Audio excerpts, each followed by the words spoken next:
Bismillahirrahmanirrahim. Kalau kita perhatikan jumlah kaum muslimin, bahkan ini umat Nabi, para Nabi itu rata-rata mirip. Selalu yang awal-awal beriman kepada Nabi itu orang-orang yang disebut sufaha, aradil. Coba perhatikan di Al-Baqarah itu kan di awal-awal rata-rata kan hafallah dikit-dikit ayatnya ya.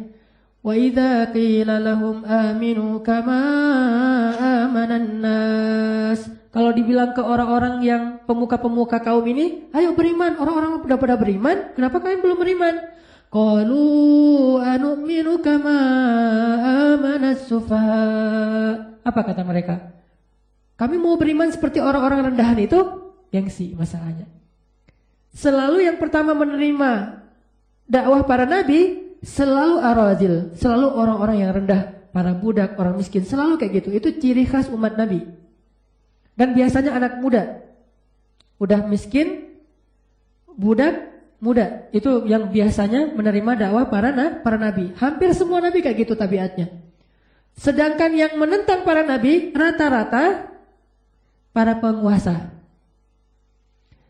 Di mana-mana dakwah itu biasanya diterima dari bawah, tapi ditentang dari atas. Di mana-mana, mau Fir'aun, mau Haman, mau Namrud, mau Abu Jahal, di mana-mana kayak gitu. Kenapa para penguasa menentang dakwah? Karena mereka tidak siap untuk menjadi pengikut.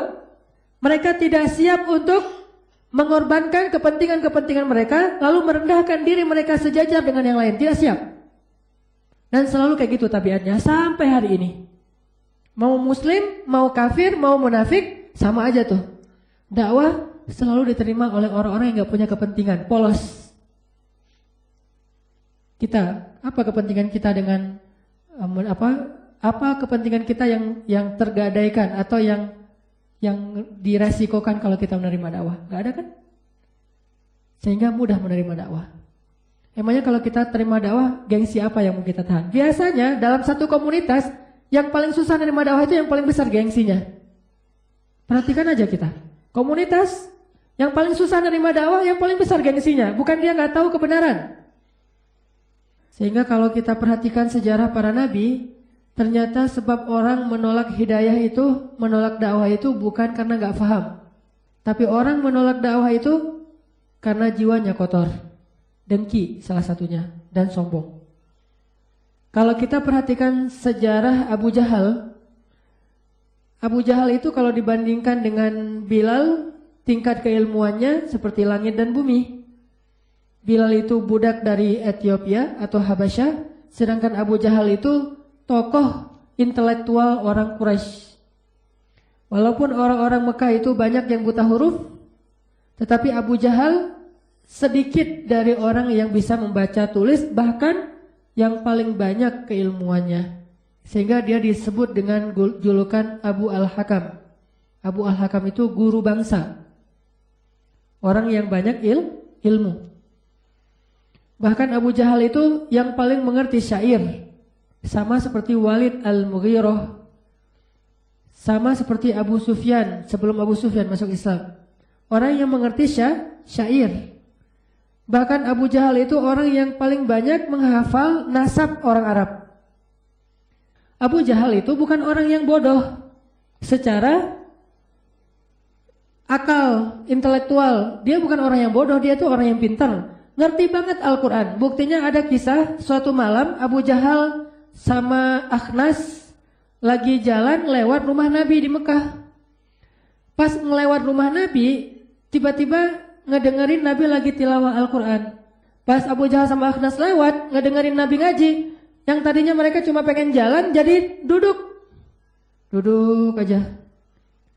Lama dengerin Nabi ngaji. Nabi itu kalau ngaji itu gak pernah sebentar loh.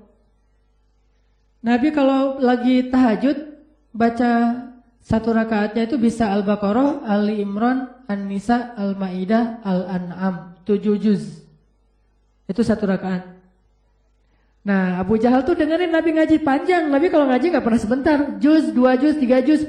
Abu Jahal dengerin aja. Sampai menitikan air mata. Coba, ini fitrah nih. Ini fitrahnya manusia. Kalau kita gak sampai bisa menitikan air mata dengerin yang ngaji, ada dua kemungkinan. Kemungkinan pertama, fitrah kita emang udah rusak. Kemungkinan kedua emang gajinya nggak enak. Emang gajinya nggak enak. Kalau Nabi kan gajinya enak. Jadi kalau Nabi ngaji nggak netesin air mata, pasti nggak benar nih fitrahnya. Kalau ada imam yang soleh banget, bacaannya bagus, nggak netes air mata, fitrah kita udah rusak nih. Tapi kalau ada orang ngajinya nggak enak netes air mata, bisa jadi dia kasihan. Duh kasihan ya ngajinya salah melulu gitu. Tapi ngaji bagus luar biasa sampai orang ini meneteskan air mata Abu Jahal. Udah gitu meneteskan air mata malu sama Akhnas. Akhnas ngeliat, nangis ya gitu. Nggak gitu-gitu juga sih sejarahnya. Yang jelas meneteskan air mata. Udah selesai nangis, mereka pulang di tengah jalan.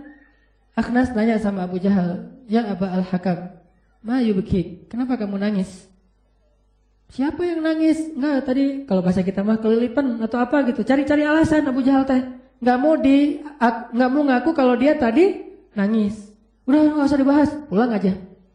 Ternyata malam besok di jam yang sama Abu Jahal kangen dengan bacaan Nabi lagi. Coba lihat, kangen dia tuh. Ternyata ada ketagihan. Malam besok diam-diam Abu Jahal pergi sendiri keluar dari rumahnya, pergi ke rumah Nabi, duduk di sebelah rumah Nabi, dengerin. Pas Nabi baca Bismillahirrahmanirrahim, Abu Jahal langsung dengerin. Langsung larut dengan bacaan Nabi. Pulang di tengah jalan ketemu sama Akhnas, yang ternyata Akhnas juga gitu. Diam-diam kangen, balik lagi, cuman beda sisi rumah. Ketemu di tengah jalan. Apa? Dari mana kamu? Dari rumah Muhammad. Lah kamu dari mana? Enggak, cuma lewat doang gitu. Udah aja pulang lagi. Malam ketiga ternyata kangen lagi datang. Ketemu lagi di tengah jalan. Sampai akhirnya Akhnas udah gak tahan nanya kepada Abu Jahal. Abu Jahal, udahlah kita jujur aja lah. Daripada kita bersandiwara gini kan ya. Udah jujur aja lah. Kamu datang kan ke rumah Muhammad 2 malam yang terakhir? Iya sih sebetulnya. Tapi jangan bilang siapa-siapa ya. Enggak, saya cuma bilang ke teman-teman dekat kita aja. Memangnya kenapa ya Akhnas, ya Aba Al-Hakam? Apa pendapatmu tentang bacaan Muhammad itu? Mungkinkah itu syair? Mungkinkah itu mantra yang telah menyihir kita? Kata Abu Jahal, itu bukan mantra. Itu bukan syair. Itu benar-benar firman dari langit. Lah kalau gitu kenapa kita nggak beriman, wahai Abu Al-Hakam? Kamu nanya sama saya, kalau beriman kepada Muhammad, yang artinya kita harus jadi pengikutnya Muhammad, artinya kabilah kita akan menjadi anak buahnya atau pengikutnya, prajuritnya kabilah Muhammad. La wallah, kata dia, nggak mau saya jadi pengikutnya Muhammad. Gengsi, dengki, sombong, itu pas masalahnya. Bukan nggak ngerti, ngerti banget. Bukan nggak tertarik sampai 3 kali balik. Cuman gengsi.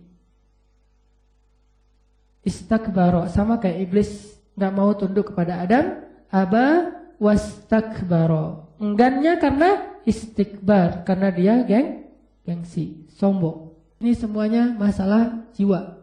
Sehingga kita berlindung kepada Allah dari jiwa yang sombong. Karena jiwa yang sombong itu nggak ada untungnya. Wa qad khaba man dassaha. Jiwa itu kalau udah kotor nggak ada untungnya. Mau dipakai untuk agama nggak ada untungnya. Mau dipakai untuk bergaul dengan sesama manusia nggak ada untungnya. Orang kalau kotor hatinya kan nggak enak gaulnya. Pasti ada kepentingan, ketemu orang yang dilihat duit. Wah ini, akhirnya Pak saya ada produk ini, jelasin lagi kan gak enak tuh. Tapi kalau dia bukan dasar itu mah sekian gak masalah. Dia jualan, dia berdagang gak masalah. Cuman bukan atas dasar itu dia berteman. Kalau atas dasar itu dia berteman kan gak enak tuh. Kalau berteman ya berteman aja karena sesama mungkin punya hobi apa, mungkin karena emang saya sayang sama dia. Kalau lebih tinggi lagi karena Allah. Cuman bukan berarti dilarang berdagang kan. Berteman karena Allah, bersahabat, bahkan saling mencintai karena Allah pun boleh saling jual beli. Cuman bukan karena jual beli dia bersahabat. Jadi orang kalau kotor hatinya untuk agama nggak bisa dipakai, untuk manusia nggak bisa dipakai, dunia nggak bisa, akhirat nggak bisa, apapun nggak bisa. Bahkan untuk dirinya juga nggak nyaman.